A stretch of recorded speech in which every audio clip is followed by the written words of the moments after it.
Igreja do Senhor Jesus Cristo, presente aqui no santuário e nos diversos lugares, nos ouvindo pela internet, paz seja contigo.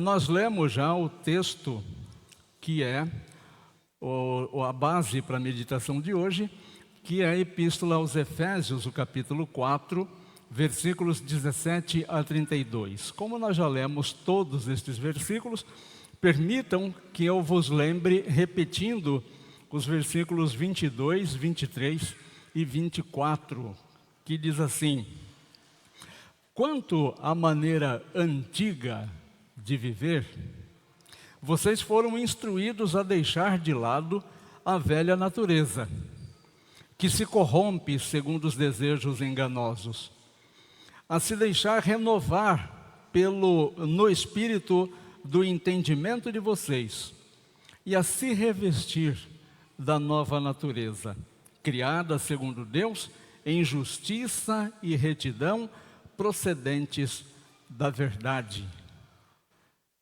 Magnífico apóstolo São Paulo. O título da minha prosa hoje com a igreja é A Nova Vida em Cristo. E, embora nós estejamos continuando metodicamente a leitura da Epístola aos Efésios, nós vamos verificar que para hoje, quando nós celebramos o Dia dos Pais, essa leitura, essa meditação, ela tem também uma mensagem para os pais, para nós que somos pais. Mas não só para nós que somos pais. Então as mamães e os filhos não precisam ficar assanhadinhos, não, cutucando o pai do lado, dizendo: olha, está ouvindo aí? A palavra de Deus, na verdade, traz ensinamentos para todos nós, membros da família, para todos nós que não necessariamente temos o restante da família convivendo essa magnífica experiência cristã. De qualquer forma, a palavra de Deus tem uma mensagem específica para a tua vida nesta noite, e eu quero que você ouça essa palavra assim, como Deus falando diretamente, intencionalmente e pessoalmente com você. E eu quero começar lembrando uma frase do Monsenhor André Piovano. O André Piovano era um homem muito dedicado à reflexão cristã, e ele escreveu uma vez uma coisa magnífica que tem tudo a ver com o que nós queremos meditar hoje. O André Piovano, ele disse: a vida está diante de mim como um teclado de piano. Na estante, a partitura escrita pelo Senhor. Compete a mim tocar a minha vida, um concerto harmonioso, realizando da melhor maneira aquilo que Deus espera de mim. Então imagine o piano, a partitura lá na frente, e você vai interpretar aquela partitura que está ali. O Piovano, ele tem essa propriedade de fazer associações magníficas, e é isso que Deus espera. Deus coloca a partitura na nossa frente, que é a sua escritura, a palavra de Deus, e nós temos a livre administração da nossa vida. Não confundir com livre-arbítrio. Nós não temos mais livre-arbítrio. Livre-arbítrio nós tivemos no Jardim do Éden, usamos de forma errada e a partir dali nós perdemos o livre-arbítrio. Porque o livre-arbítrio diz relação a querer pecar e não pecar. Nós já nascemos pecadores, todos pecaram e estão afastados da glória de Deus. Portanto, não há o que se falar em livre-arbítrio. Mas nós temos um livre gerenciamento da nossa vida, uma livre administração da nossa vida. Nós podemos obedecer Deus e nós podemos desobedecê-lo, fazendo recair sobre a nossa própria vida as consequências de um estilo de vida ou de outro estilo de vida. Então a Escritura é essa partitura colocada diante da nossa frente e nós vamos executá-la da melhor forma, ou vamos adaptar. Onde tem notas para serem tocadas, a gente pode substituir por um acorde, achando que é a mesma coisa. No sermão anterior, que nós meditamos, o apóstolo Paulo, ele nos chamou, ele nos desafiou a vivermos de um modo digno da nossa vocação. Então nós somos chamados por Deus para caminhar com Ele. E se espera que quem caminhe com Deus, caminhe com determinado estilo de vida. Foi isso que o Paulo fez até o texto que nós lemos na semana passada. Hoje, o Paulo responde uma pergunta que aparece depois desse tipo de convocação. Se Deus nos chama para vivermos de modo digno da vocação para a qual nós fomos chamados, ou seja, para caminhar com Ele, agora nós deveríamos perguntar, tá, mas como que eu faço isso?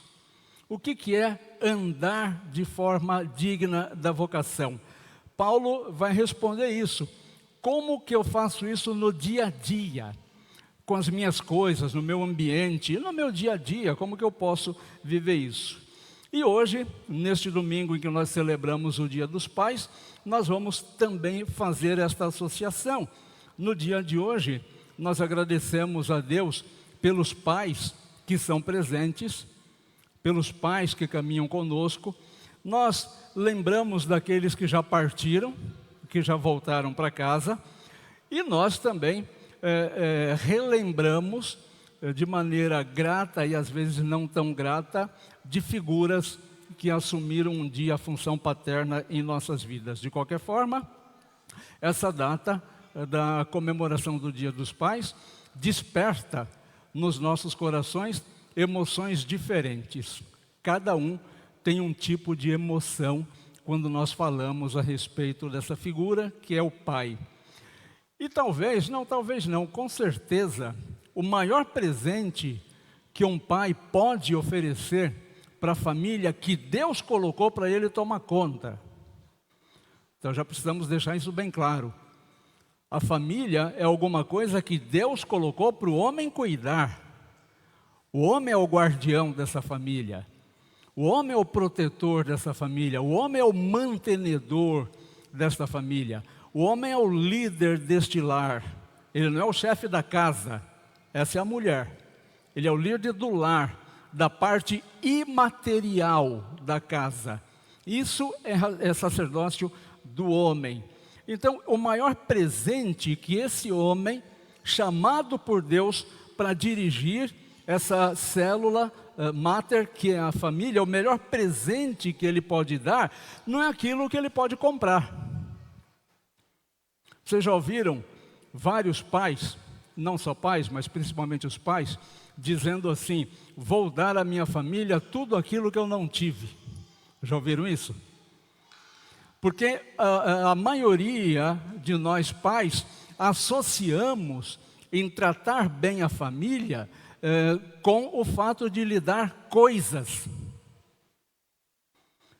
Tem pais, por exemplo, que o filho está com algum problema, dá dinheiro para o filho.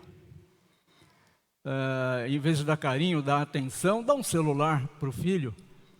Então, não são coisas o maior bem que um pai, que um homem pode dar para a sua família, mas o maior presente que ele pode dar para a família é o homem que ele está se tornando por caminhar com Jesus. Esse é o maior presente. É a família ver que homem extraordinário ele está se tornando, porque este homem está caminhando agora com o Senhor Jesus Cristo. Isso é um presente magnífico. Se nós, os pais, se nós, os homens, prestássemos atenção na importância desse tipo de presente que nós podemos dar às nossas famílias, nós não teríamos pais tão medíocres, que não passam de genitores. Não passam de genitores, mas estão longe, muito longe, da figura criada por Deus, que é o pai. Por quê? Porque não entregam para suas famílias um homem que está sendo construído pelo caminhar com Jesus. E a primeira lição que o apóstolo Paulo nos diz, nesses versículos que nós lemos, é uma determinação muito contundente, que tem sim que ficar reverberando em nossos ouvidos. Nos versículos 17 a 24, ele resume o seguinte: deixem o velho modo de viver. É como se o Paulo estivesse dizendo: quer que eu desenho? Deixe o velho modo de viver. O velho modo de viver longe de Jesus não é compatível com o modo de viver de quem agora se propõe a caminhar com Jesus. Paulo lembra que o cristão não pode mais viver como quem ainda não conhece Jesus. Isso é traição. E às vezes nós ficamos muito aborrecidos com quem nos trai. Ontem, naquele encontro fabuloso dos jovens, que eu tive o prazer de participar, foi tratado desse tema do perdão. Então, nós ficamos assim comovidos, porque nós não podemos mais viver como quem ainda não conhece Jesus.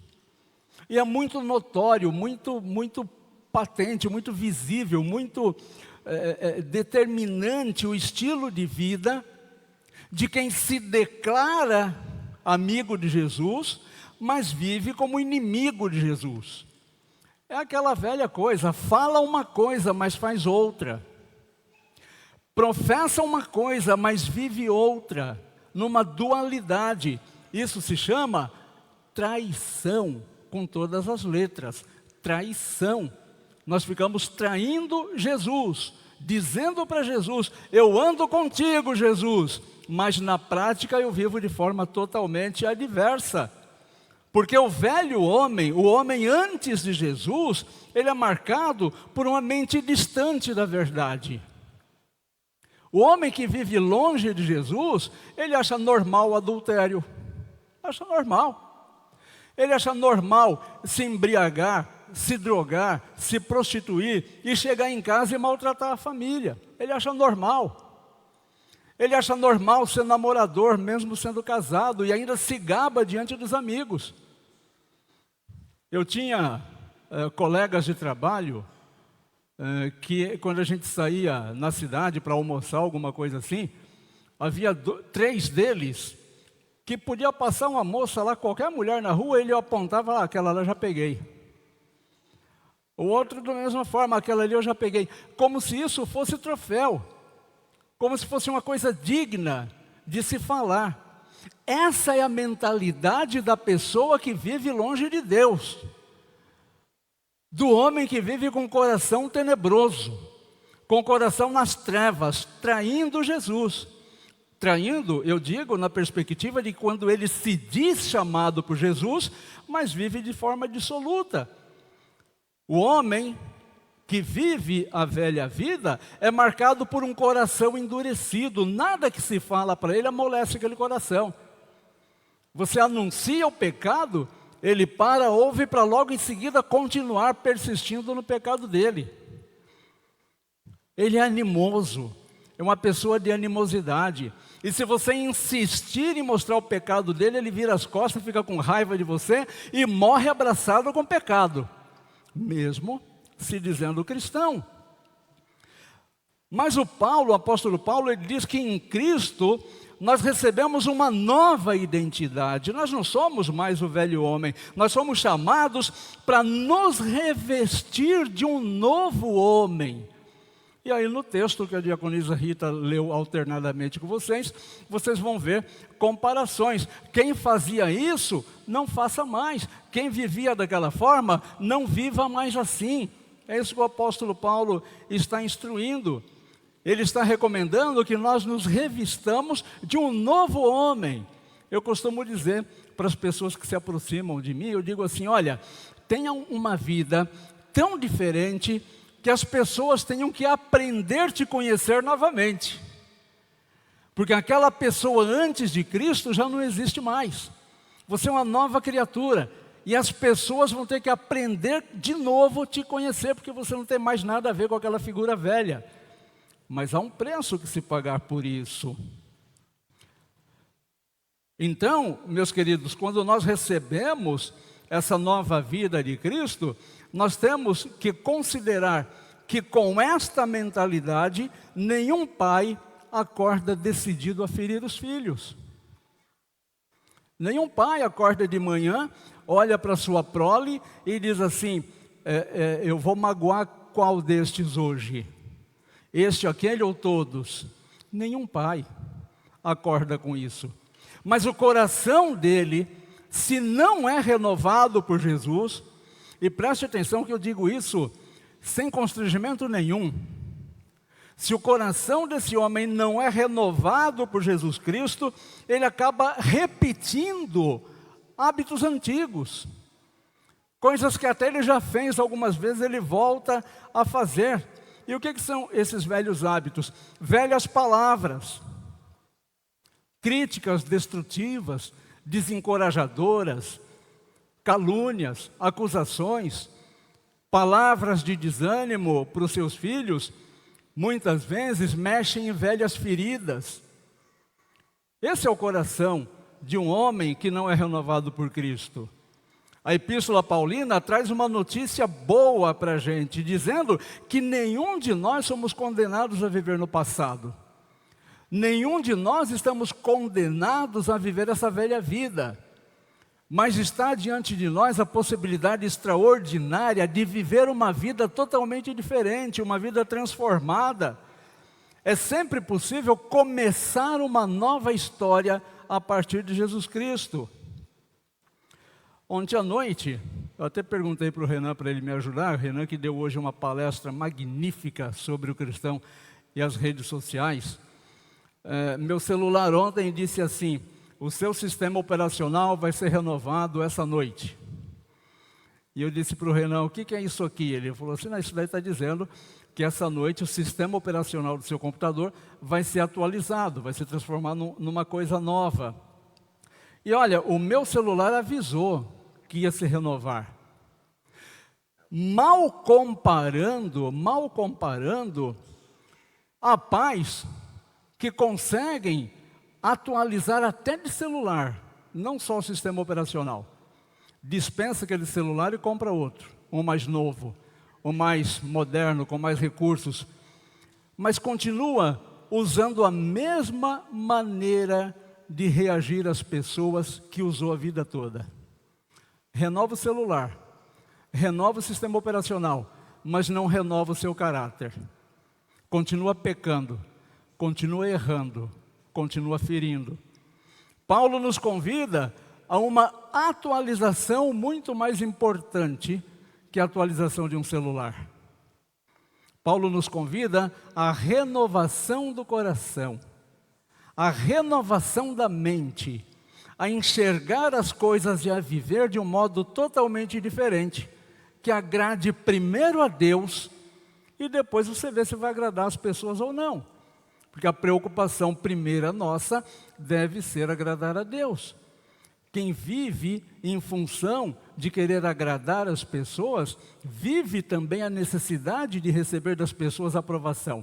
E quando não a tem, vive ansioso, frustrado, depressivo, vingativo, raivoso. Porque tenta o impossível, não dá para agradar todo mundo, então nem tenta. Procura sempre agradar a Deus. Uma segunda verdade que o Paulo nos ensina, e ele coloca isso como ordem também, vivam a verdade nos relacionamentos. Versículos de 25 a 30. Vivam a verdade nos relacionamentos. Eu sempre insisto nisso. A vida cristã, ela só é praticada na horizontalidade. Nós temos a nossa devocional que é feita na verticalidade. Nós adoramos a Deus na verticalidade, mas nós vivemos o cristianismo na horizontalidade. Você só consegue viver o cristianismo para as outras pessoas.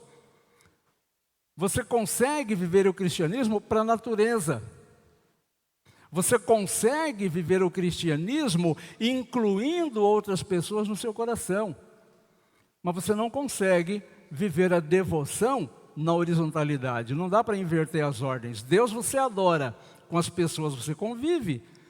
Paulo, dessa forma, ele aproxima a fé, que de certa forma é abstrata, com a vida prática, com o dia a dia, com aquilo que nós fazemos todos os dias depois que acordamos. E aí Paulo vem e fala sobre honestidade. Onde é que nós somos honestos? Não é nos nossos relacionamentos? Quando vivemos sem tirar proveito da desgraça do outro? Tem gente que vive assim. Espera o outro querer vender o seu produto quando o outro está, na expressão popular, na bacia das almas. Está precisando muito de dinheiro e vai vender o seu produto por muito abaixo do que precisa, do que é o valor real. Aí tem aqueles aproveitadores que vão ávidos, vão babando assim para ir lá e surrupiar o produto do outro diante do seu sofrimento. Isso é honesto? Isso é cristão? Também fala sobre o domínio da ira. Nós lemos no versículo que nós colocamos hoje aqui na liturgia. Mas tem gente que não quer dominar a ira. As pessoas, quando sentem ira, elas querem expor a ira. Comigo é assim. Falou A, eu falo de B a Z e aproveita que eu estou calmo. Eu não levo desaforo para casa, durmo na casa da sogra, mas para casa eu não levo desaforo. E vive numa vida de atrito que parece que faz bem, inclusive relacionamentos. Tem jovens que vão se acostumando tanto com atritos nos relacionamentos, que quando terminam aquele relacionamento, vão procurar outro com pessoas que podem promover uma vida de atrito.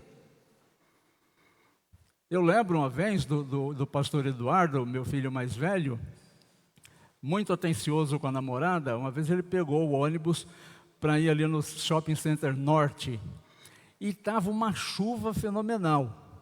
E filho de pastor, filho de funcionário público, teve que ir para o shopping de ônibus. E desceu, meio distante da entrada do shopping, de ônibus, e desceu e foi correndo com a namoradinha para a porta do shopping. E chegaram lá, lógico, encharcados. Estava uma noite relativamente fria.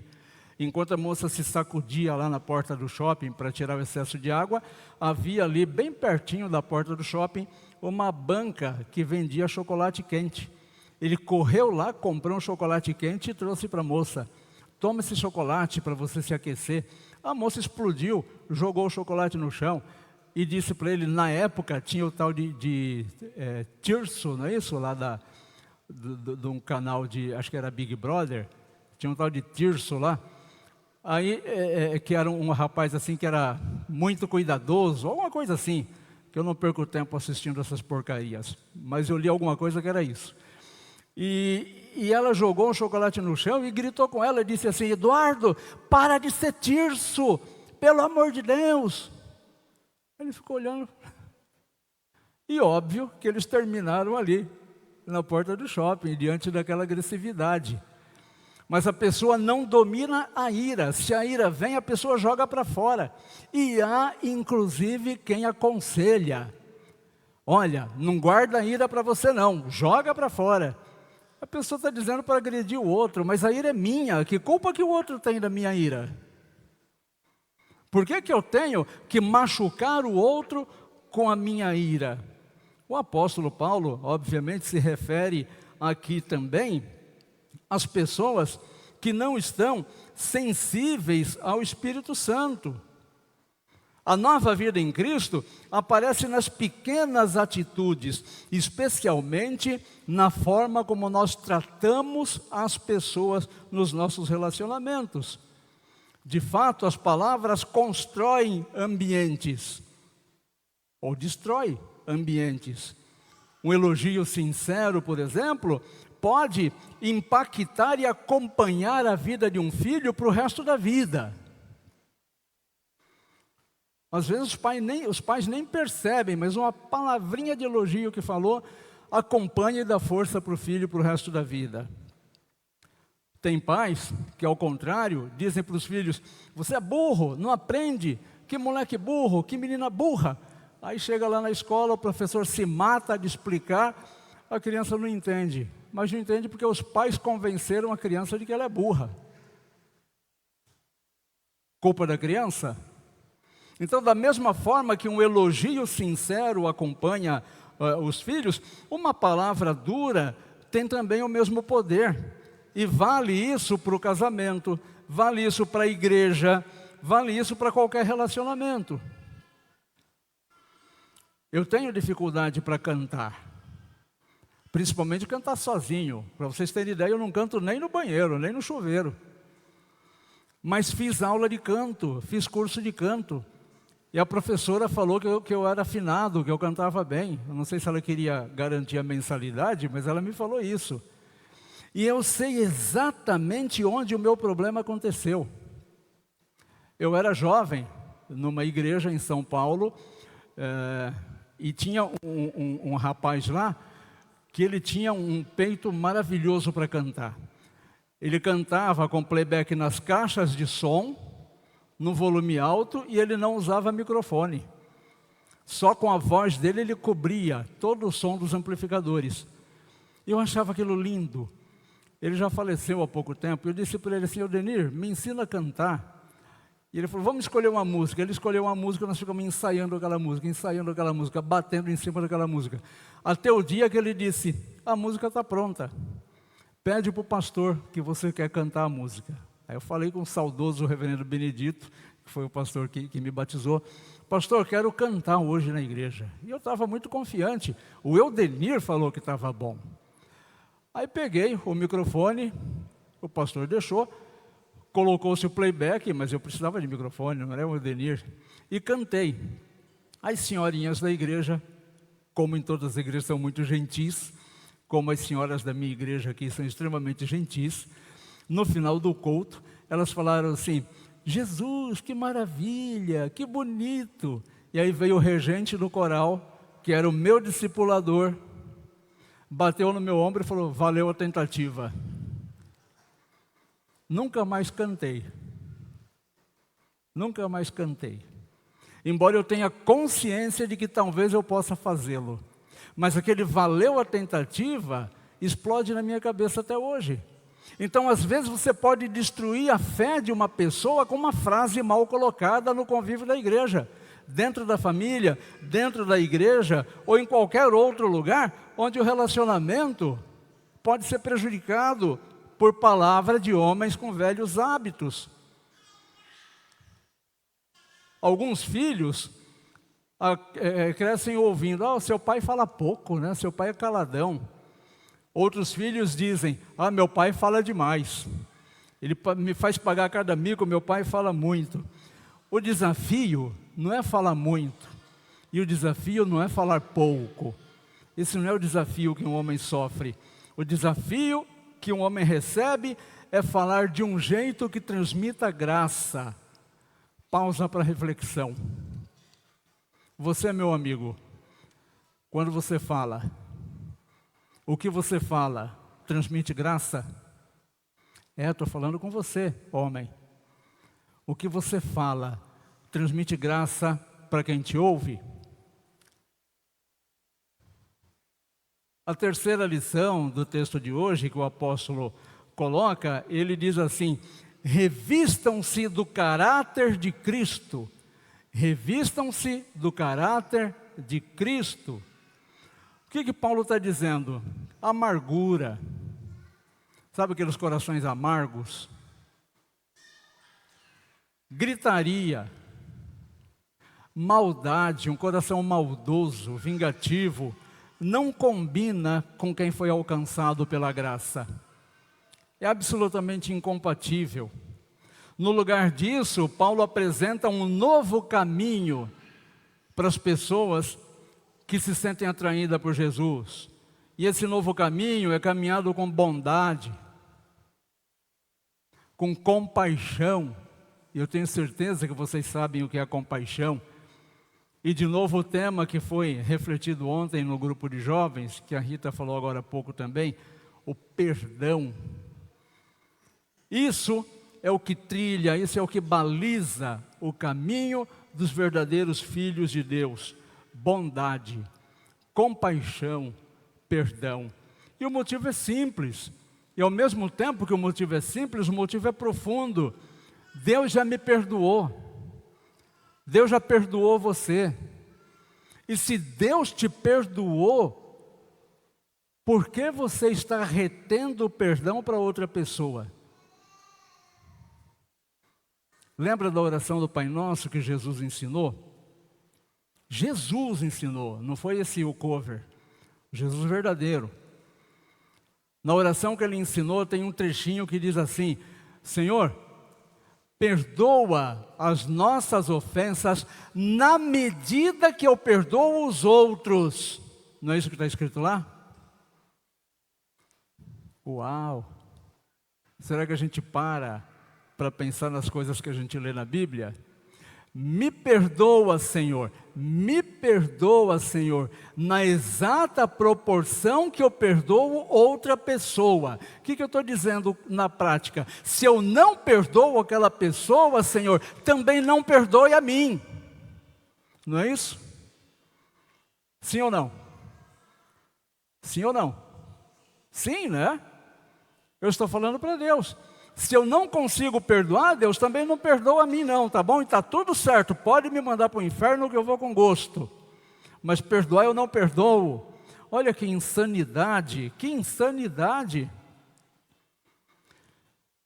Talvez o maior legado que um pai deixe para a família não seja o patrimônio. A única família que eu conheço que não teve briga para cuidar de herança é a família do Baru, porque ele é filho único. Ele não ia brigar com ele mesmo. Todas as outras que eu conheço, e como eu peço a Deus que alguém me contrarie, dizendo nós somos em 2, 3, 4 irmãos, e não teve nenhum problema. Aí eu vou perguntar de volta, mas não teve nenhum coração ressentido? Então, o maior patrimônio que nós podemos deixar para as pessoas da nossa família não são bens, não é o dinheiro, não é nada disso. O maior patrimônio que nós podemos deixar, o maior legado que nós podemos deixar é um caráter moldado por Cristo, para que os nossos filhos, as nossas famílias, sentados numa roda, possam lembrar das coisas que nós falamos, ensinamos e inspiramos aquelas pessoas. Se isso não acontece, o que é que nós deixamos? Motivo para briga? Ensinar competição? Ensinar o valor das pessoas? Que toda pessoa tem o seu preço? Os filhos, meus queridos, vão esquecer. Os filhos vão esquecer da maioria dos presentes que nós demos a eles. Mas dificilmente eles vão esquecer um pai que soube pedir perdão. Um pai que soube oferecer perdão. E um pai que soube viver com bondade. Um pai assim não é esquecido. Quero concluir. A nova vida em Cristo transforma todas as áreas da existência de uma pessoa. Todas as áreas. Inclusive a maneira como nós vivemos dentro de casa. Uma vida de intimidade com Jesus muda a forma como nós vivemos a nossa vida, inclusive a forma como nós vivemos dentro de casa. Pai, mãe, filhos, avós, os solteiros, todos nós somos chamados a nos revestir desse novo homem criado segundo Deus. Nesse Dia dos Pais, mas não só hoje, todos os dias, nós precisamos agradecer pela vida dos pais que apontam para Cristo. Se você tem um pai que aponta para Cristo, agradeça pela vida desse pai. Se você tem um pai que reconhece que ainda precisa crescer, se você tem um pai que reconhece que precisa melhorar a cada dia, agradeça por esse pai também, para que ele não venha se desanimar. Nosso Deus continua transformando vidas até hoje e vai continuar transformando vidas até o dia que Ele chegar. Então nunca é tarde para nós nos transformarmos em um pai que sabe amar mais, que sabe ouvir melhor, que sabe pedir perdão com humildade e que sabe deixar para a sua família a herança mais preciosa que se pode deixar. uma vida que reflete Jesus. Meus irmãos, e agora especialmente os homens, os pais, seus filhos não precisam e nem esperam um pai perfeito. Até porque não existe. Nós, seres humanos, não gostamos da perfeição. Não é chato viver com pessoa que sabe tudo, tem resposta para tudo? Nós não gostamos da perfeição. A perfeição pisou a terra e nós matamos a perfeição. Nós penduramos a perfeição numa cruz, porque a perfeição nos incomodou muito. Nós não somos perfeitos. Mas os seus filhos também não precisam de um pai perfeito, só precisa de um pai que ame a Cristo, que reconheça seus erros, que peça perdão quando for necessário e que continue caminhando com Jesus. E esse exemplo vale muito mais do que qualquer presente que vocês possam deixar, qualquer herança que você possa deixar para os seus filhos ou suas famílias. Que Deus abençoe nosso Dia dos Pais. Amém?